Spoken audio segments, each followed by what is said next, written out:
जय हिंद साथियों, आज हम लोग स्टार्ट करते हैं क्लास 12th की केमिस्ट्री, जिसका पहला चैप्टर है सॉल्यूशन। तो देखिए, सॉल्यूशन पढ़ने से पहले हम लोग समझते हैं मिक्सचर के बारे में। तो बेसिकली मिक्सचर जो होता है कॉम्बिनेशन होता है दो या दो से अधिक सब्सटेंसेस का। जब कभी भी हम लोग 2 और मोर देन 2 सब्सटेंसेस मिक्स करते हैं तो हमको मिक्सचर मिलता है। यानी बेसिकली होता है कॉम्बिनेशन ऑफ 2 और मोर देन 2 सब्सटेंसेस।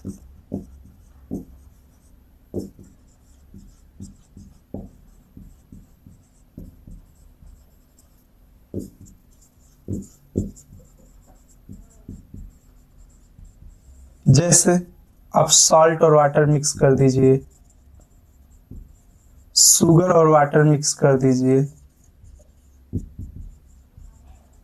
तो ये सभी मिक्सचर कहलाएंगे। और जो मिक्सचर होते हैं वो दो तरह के होते हैं।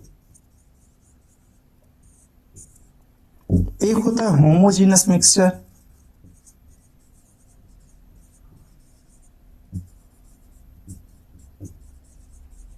और दूसरा होता है heterogeneous mixture.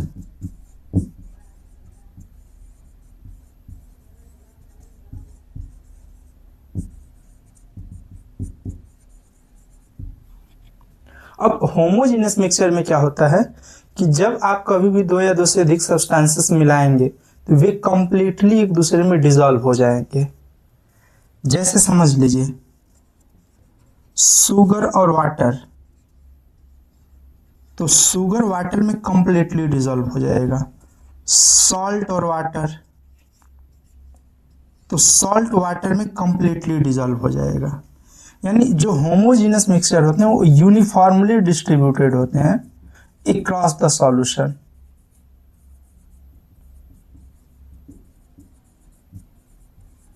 Across the mixture ये यूनिफॉर्मली डिस्ट्रीब्यूटेड होते हैं। इसका क्या मतलब है? जैसे समझिए, आपने सॉल्ट लिया और वाटर लिया तो ये कंप्लीटली डिसॉल्व हो जाएगा सॉल्ट वाटर में। अब कंप्लीटली डिसॉल्व होने का मतलब है कि आप यहां से चाहे इसका मिक्सचर उठाइए या यहां से उठाइए। अगर एक चम्मच यहां से उठा रहे हैं और एक चम्मच आप यहां से भी उठाइए, तो जितना एक चम्मच मिक्सचर में जितना सॉल्ट यहाँ होगा उतना ही यहाँ होगा। इसी को हम लोग कहते हैं यूनिफॉर्मली डिस्ट्रीब्यूटेड है। तो याद रखना, होमोजेनस मिक्सचर में जब कभी भी दो या दो से अधिक सब्सटेंस मिलाएंगे तो वे कंप्लीटली डिसॉल्व होने चाहिए। जबकि हेट्रोजीनस मिक्सचर में कंप्लीटली डिसॉल्व नहीं होते हैं, वे अलग अलग सेपरेट हो जाएंगे। जैसे सैंड और वाटर का मिक्सचर, तो यदि आप सैंड और वाटर को मिक्स करेंगे तो सैंड अलग हो जाएगा और वाटर अलग हो जाएगा। तो इस तरह के मिक्सचर को हम लोग कहेंगे हेट्रोजीनस मिक्सचर। अब देखिए, जो ये होमोजीनस मिक्सचर है इसी को हम लोग सॉल्यूशन भी कहते हैं। तो सॉल्यूशन क्या होते हैं? होमोजीनस मिक्सचर होते हैं। Solution is a homogeneous mixture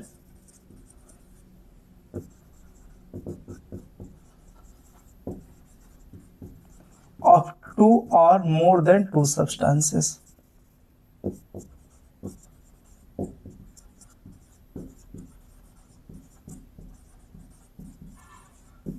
अब जितने भी एग्जाम्पल आपने होमोजीनस में दिया था वो हम लोग सॉल्यूशन में दे सकते हैं। एग्जाम्पल क्या क्या हो सकते हैं? जैसे sugar plus water,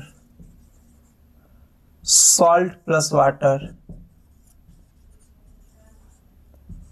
alcohol plus water, ये सभी मिक्सचर सॉल्यूशन कहलाएंगे क्योंकि ये सभी मिक्सचर जो है होमोजीनस मिक्सचर है। अब देखिए, जो आपके सिलेबस में सॉल्यूशन पढ़ना है वो हमको बाइनरी सॉल्यूशन पढ़ना है। बाइनरी सॉल्यूशन करने का मतलब होता है कि जिसमें केवल 2 सब्सटेंसेस मिक्स हो। तो आगे हम लोग देखते हैं बाइनरी सॉल्यूशन क्या होता है। देखिए, बाइनरी सॉल्यूशन क्या होता है हम लोग, क्योंकि हमारे सिलेबस में बाइनरी सॉल्यूशन है।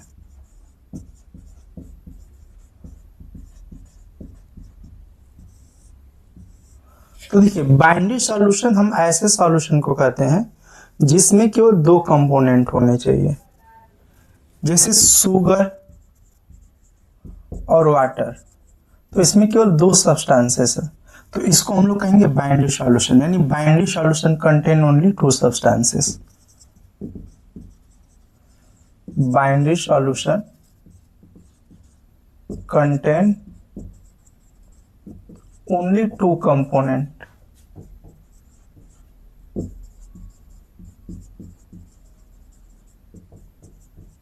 या सब्सटेंस भी बोल सकते हैं। तो सॉल्यूशन में केवल दो कंपोनेंट होता है, एक को हम लोग सॉल्यूट कहेंगे और एक को हम लोग सॉल्वेंट कहेंगे। अब किसे हम लोग सॉल्यूट कहेंगे और किसको हम लोग सॉल्वेंट कहते हैं, यह हम लोग समझते हैं। तो देखिए, सबसे जैसे समझिए हम लोग मिक्सचर मिला रहे हैं शुगर और वाटर, तो इसमें हम कैसे बताएंगे कि कौन सॉल्यूट है और कौन सॉल्वेंट है, या फिर एल्कोहल और वाटर मिला दिए, तो इसमें कैसे हम लोग बताएंगे कि कौन सॉल्यूट है कौन सॉल्वेंट है। तो देखिए, इसको समझने के लिए सबसे पहले हम लोग ये देखते हैं कि जो भी हम लोग दो सब्सटेंसेस को कंबाइन किए, क्या वो सेम फेज में है या फिर वो डिफरेंट फेज में है।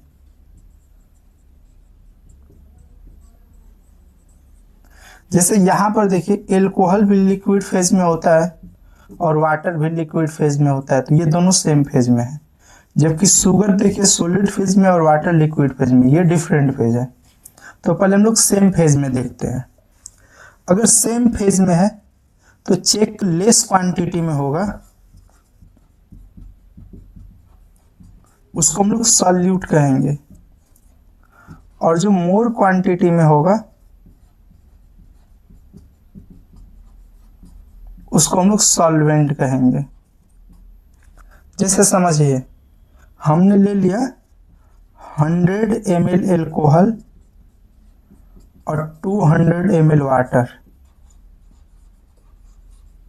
तो अब एल्कोहल की क्वांटिटी कम है और वाटर की क्वांटिटी ज़्यादा है, तो एल्कोहल आपका सॉल्यूट हो जाएगा और वाटर आपका सॉल्वेंट हो जाएगा। उसी तरह अगर अपोजिट भी हम लोग कर देते हैं, 100 ml वाटर ले लें और 200 ml एल्कोहल, तो अब वाटर की क्वांटिटी कम है और एल्कोहल की क्वांटिटी ज़्यादा है, तो इस केस में वाटर आपका सॉल्यूट हो जाएगा और एल्कोहल आपका सॉल्वेंट हो जाएगा। ये थी सेम स्टेट में जब चीजें हैं, तब कैसे सॉल्यूट और सॉल्वेंट पहचानेंगे। अगर वहीं डिफरेंट स्टेट में तब कैसे पहचानेंगे, तो वो भी देखते हैं। डिफरेंट फेज की स्थिति में आपको हम बता रहे हैं, देखिए जो डिसॉल्व होगा उसको हम लोग सॉल्यूट कहेंगे, और जिसमें डिसॉल्व होगा, इन विच सब्सटेंस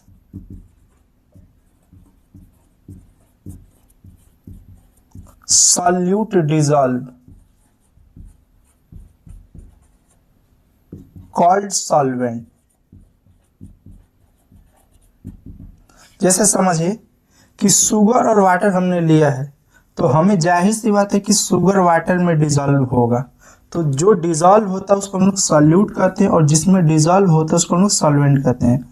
यानी शुगर और वाटर में शुगर आपका सॉल्यूट कहलाएगा क्योंकि ये डिसॉल्व होगा, और वाटर आपका सॉल्वेंट कहलाएगा। तो यहां तक ये चीजें हैं। अब हम लोग सॉल्यूट और सॉल्वेंट समझ लिए। अब इसके आगे हम लोग देखेंगे कि सॉल्यूशन, सॉल्यूट, सॉल्वेंट के नेचर के बेस पे कितने तरह के होते हैं। तो आगे हम लोग चलते हैं।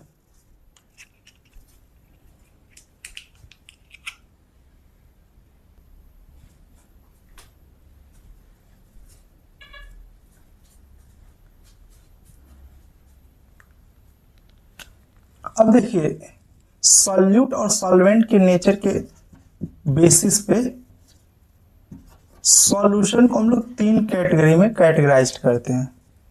पहला सॉलिड सॉल्यूशन, दूसरा लिक्विड सॉल्यूशन,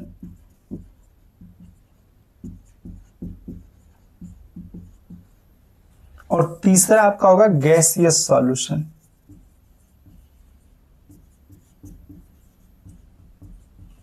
पहली बात आपको समझना पड़ेगा कि जो नेचर सॉल्वेंट का होगा, यानी जिस स्टेट में सॉल्वेंट होगा उसी स्टेट में सॉल्यूशन होगा।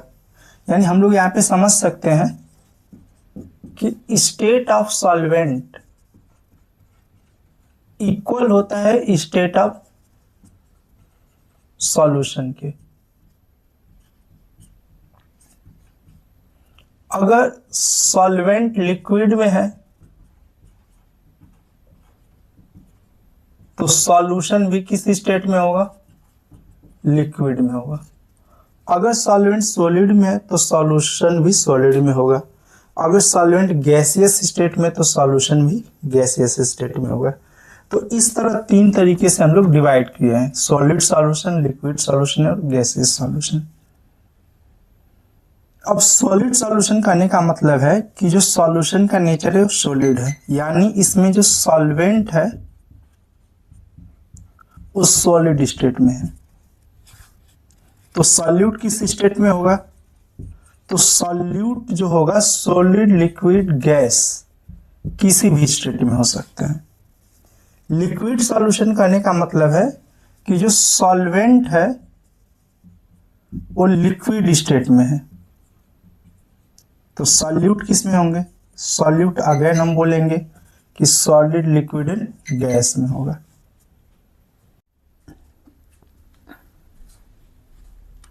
और गैसियस सॉल्यूशन कहने का मतलब है कि जो सॉल्वेंट होगा वो गैसियस स्टेट में होगा। तो सॉल्यूट किस में होगा? अगेन बोलेंगे कि सॉल्यूट, सॉलिड, लिक्विड, गैस किसी में से भी हो सकता है। तो एक एक हम लोग एग्जाम्पल देखते हैं। सबसे पहले सॉलिड सॉल्यूशन के एग्जाम्पल देखते हैं हम लोग। तो सॉलिड सॉल्यूशन के एग्जाम्पल में हम लोग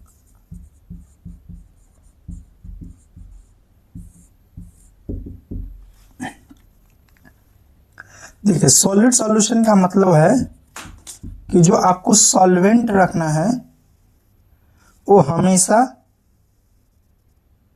सॉलिड लेना है।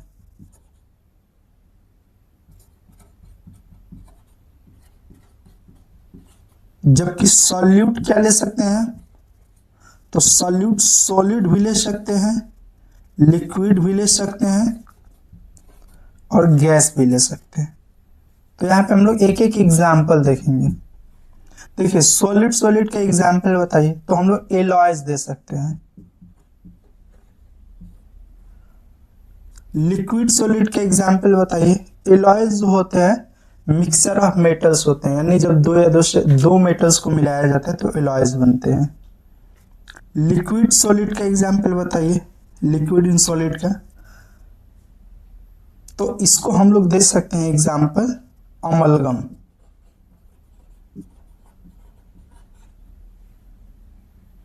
अमलगम क्या होता है? तो अमलगम बेसिकली जो होता है मिक्सचर होता है, होमोजेनस मिक्सचर होता है मरकरी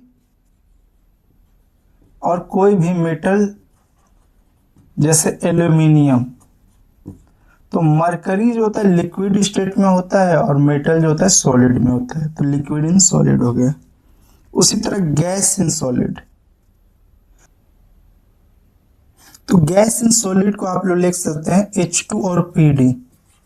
यानी जब हाइड्रोजन एक गैस होती है और पैलिडियम जो कि एक मेटल है, गैस को पैलिडियम की सरफेस के ऊपर रखा जाता है किसी रिएक्शन में। अब आगे हम लोग देखते हैं लिक्विड सॉल्यूशन।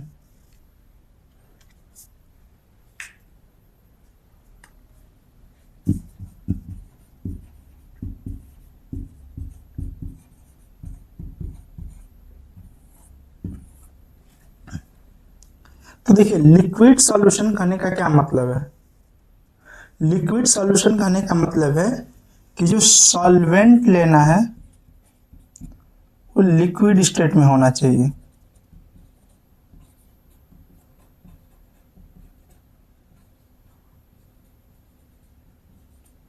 और जो सॉल्यूट लेना है, अभी आपको बताएं कि सॉल्यूट, सॉलिड, लिक्विड, गैस किसी में भी ले सकते हैं, सॉलिड, लिक्विड और गैस किसी में भी।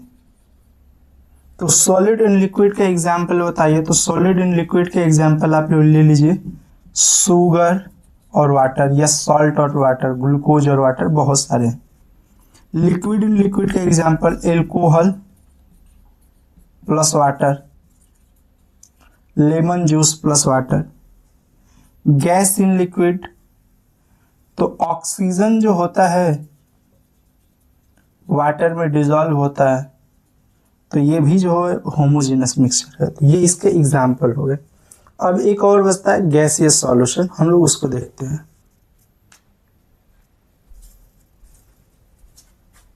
हम लोग गैसियस सॉल्यूशन का देखते हैं कि गैसियस सॉल्यूशन क्या होता है। तो गैसियस सॉल्यूशन में हम बताए थे आपको कि सॉल्वेंट जो है गैसियस स्टेट में होगा, जबकि सॉल्यूट, सॉलिड, लिक्विड, गैस किसी में भी हो सकते हैं। तो इसके देखिए एग्जाम्पल हम लोग देखते हैं तीनों के।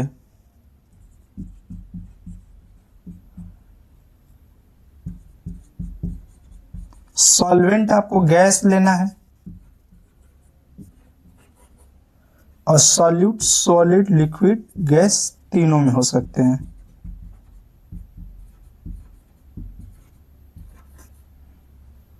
तो देखिए सॉलिड इन गैस का एग्जांपल, तो सॉलिड इन गैस का एग्जांपल आप लोग दे सकते हैं स्मोक। स्मोक में बेसिकली क्या होगा, एयर होगा, यानी गैस होगा, एयर और पार्टिकल्स, छोटे छोटे पार्टिकल्स होते हैं।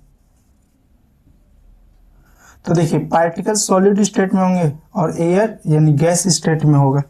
तो स्मोक सॉलिड गैस का एग्जांपल हो गया। उसी तरह कैम्फर को आप नाइट्रोजन गैस में ऐड कर सकते हैं, कैम्फर इन नाइट्रोजन गैस। तो कैम्फर आपका सॉलिड स्टेट में और नाइट्रोजन गैसियस स्टेट में है। जबकि लिक्विड इन गैस, तो इसका आप लोग ह्यूमिडिटी एग्जांपल दे सकते हैं।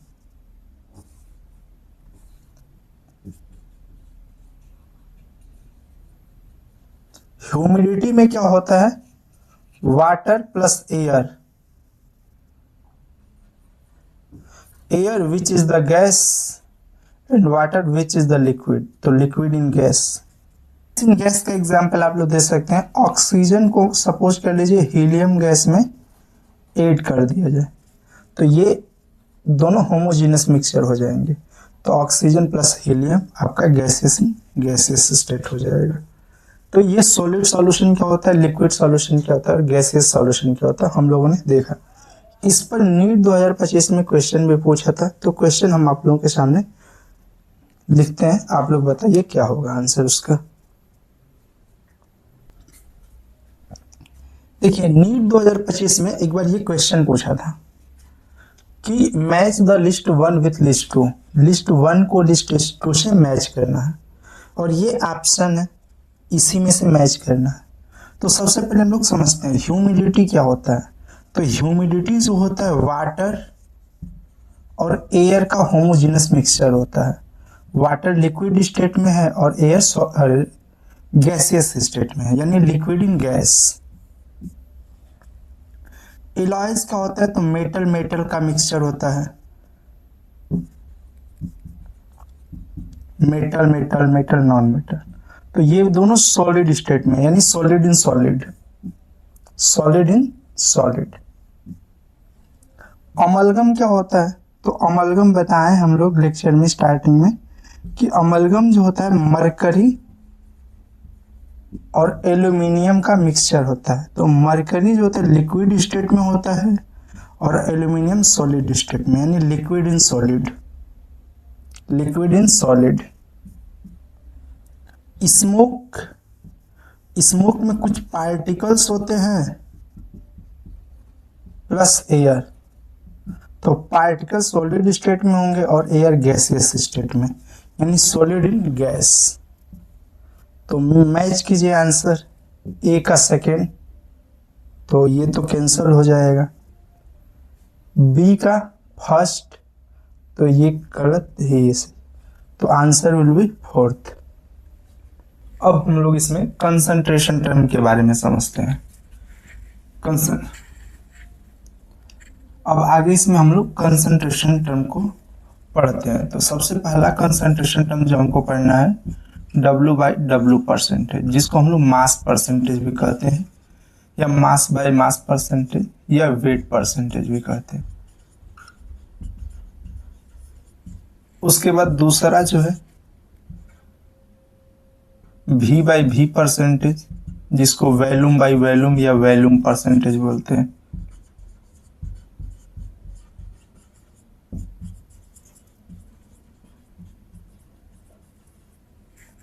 तीसरा W/V परसेंटेज, जिसको मास बाय वॉल्यूम परसेंटेज बोलते हैं।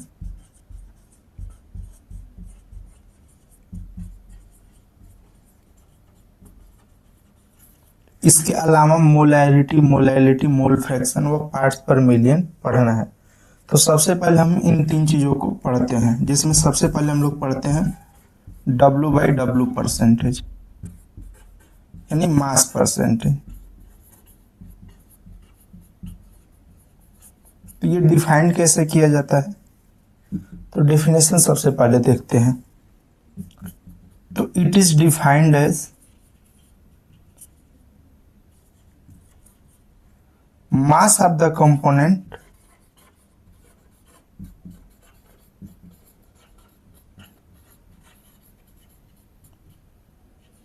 dissolved in 100 gram of solution।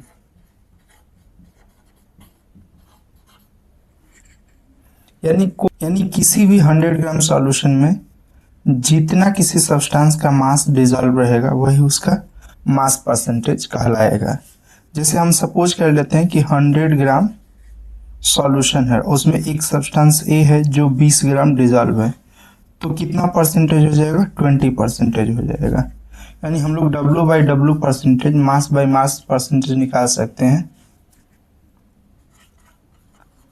Mass of component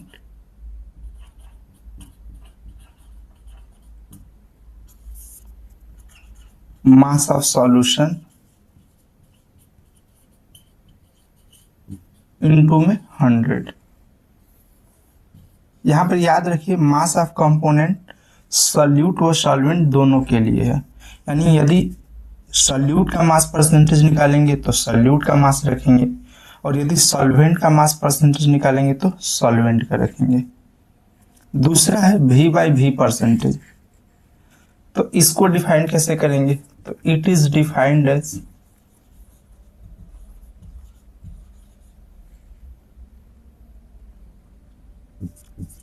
volume of the component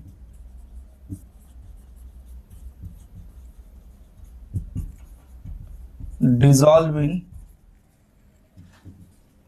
100 ml of solution।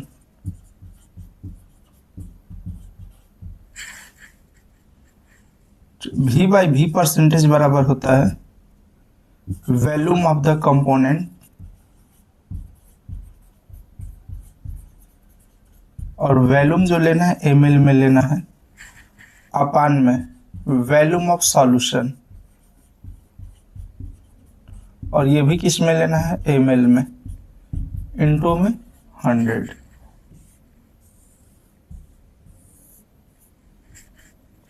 यहां पर भी याद रखिएगा मास ऑफ कंपोनेंट जो लेंगे ग्राम में लेंगे, मास ऑफ सॉल्यूशन ग्राम में लेंगे। अब थर्ड हमको डिफाइन करना होगा मास बाय वॉल्यूम परसेंटेज। तो ये दो आप लोग देख लीजिए, इसके बाद थर्ड हम लोग चलते हैं मास बाय वॉल्यूम परसेंटेज।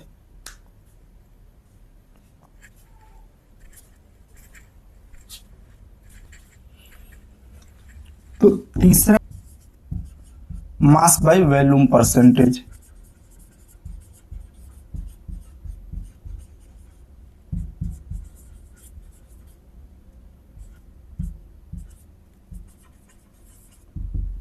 तो देखिए ये डिफाइन कैसे किया जाता है, सबसे पहले ये देखते हैं।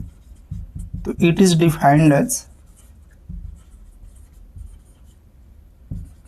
mass of the solute dissolved in 100 ml of solution.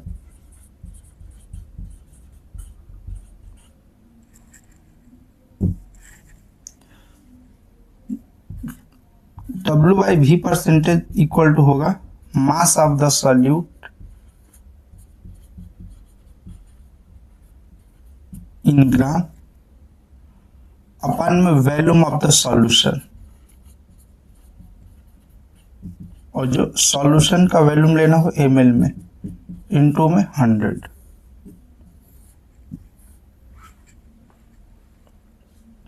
अब इस पे कुछ क्वेश्चंस है, उसको देखते हैं।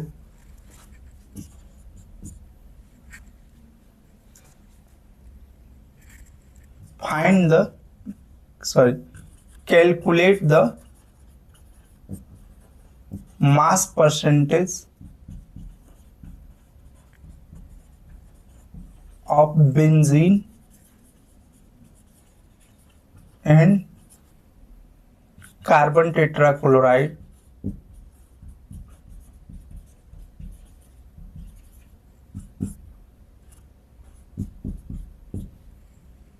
if 22 gram of benzene dissolve in 122 gram of carbon tetrachloride।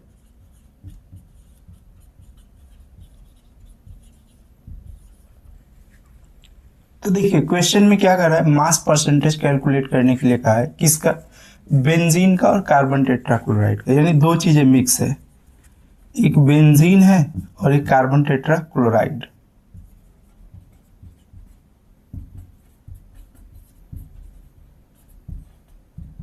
तो आप देख सकते हैं बेंजीन की क्वांटिटी को 22 ग्राम है और कार्बन टेट्राक्लोराइड 122 ग्राम है। तो बेंजीन आपका सॉल्यूट हो जाएगा और ये आपका सॉल्वेंट, यानी सॉल्यूट का मास दिया और सॉल्वेंट का मास दिया है।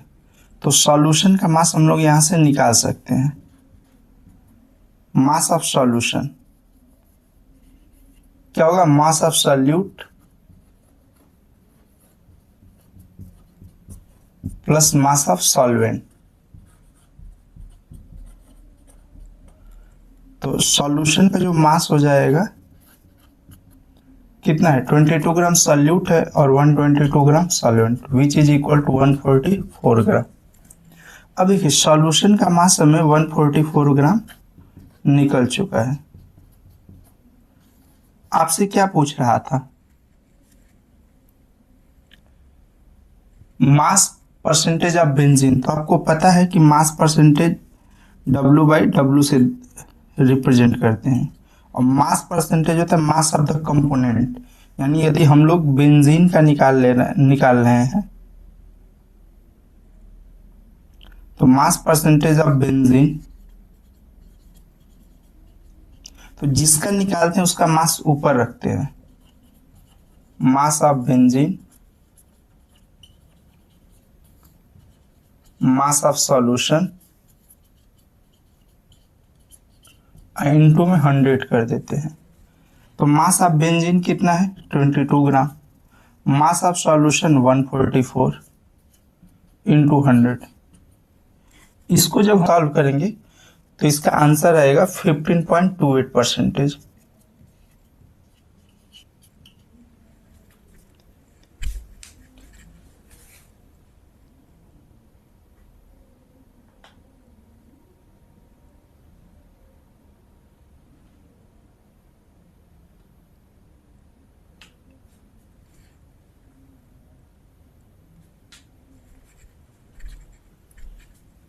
अब नेक्स्ट इसमें आपसे पूछा है कि mass percentage of carbon tetrachloride, यानी W बाई W परसेंटेज